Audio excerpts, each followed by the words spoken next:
Hello everyone, আমি শিবানী। আজ আমি আপনাদের সাথে শেয়ার করব চিলি সয়াবিন রেসিপি। তো আমি আমার পরিমাণ মতন সয়াবিন নিয়ে নিয়েছি, আর এদিকে নিয়েছি ক্যাপসিকাম, পেঁয়াজ কুচি, আদা রসুন কুচি আর লঙ্কা কুচি। চিলি সয়াবিন রেসিপি তৈরি করার জন্য আমি নিয়ে নিয়েছি টমেটো সস, আর নিয়ে নিয়েছি 2 চামচ সয়া সস, আর দিয়ে দিচ্ছি রেড চিলি সস। আমি একটা মিশ্রণ বানিয়ে নেব।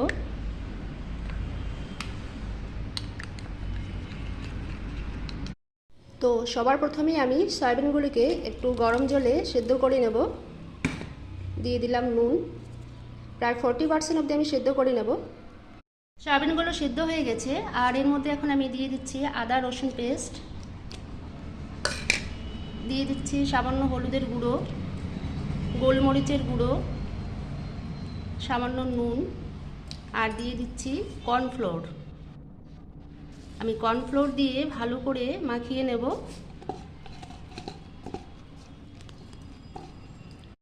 এরপর কড়াইতে তেল দিয়ে তেলটা গরম করে নিয়েছি, আর এর মধ্যে এখন আমি সয়াবিনগুলো একটু ভেজে নেব।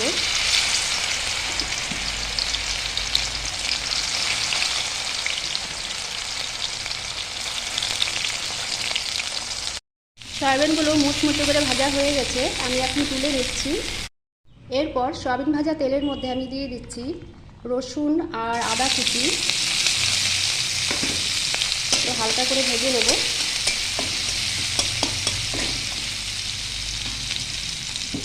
আর এর সঙ্গে দিয়ে দিচ্ছি কেটে রাখা সবজিগুলো, ক্যাপসিকাম, পেঁয়াজ কুচি, লঙ্কা,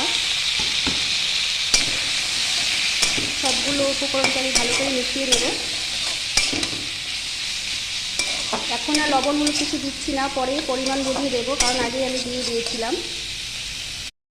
এখন আমি এড করে দিচ্ছি সজের মিশ্রণটা, যে মিশ্রণটা আমি বানিয়ে রেখেছিলাম। ভালো করে মিশিয়ে নিচ্ছি।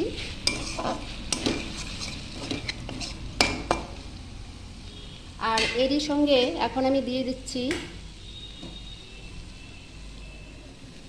সয়াবিনগুলো।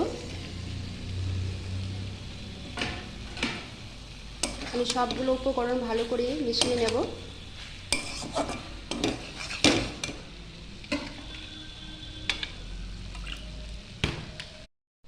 আর সবশেষে দিয়ে দিচ্ছি কর্নফ্লোর।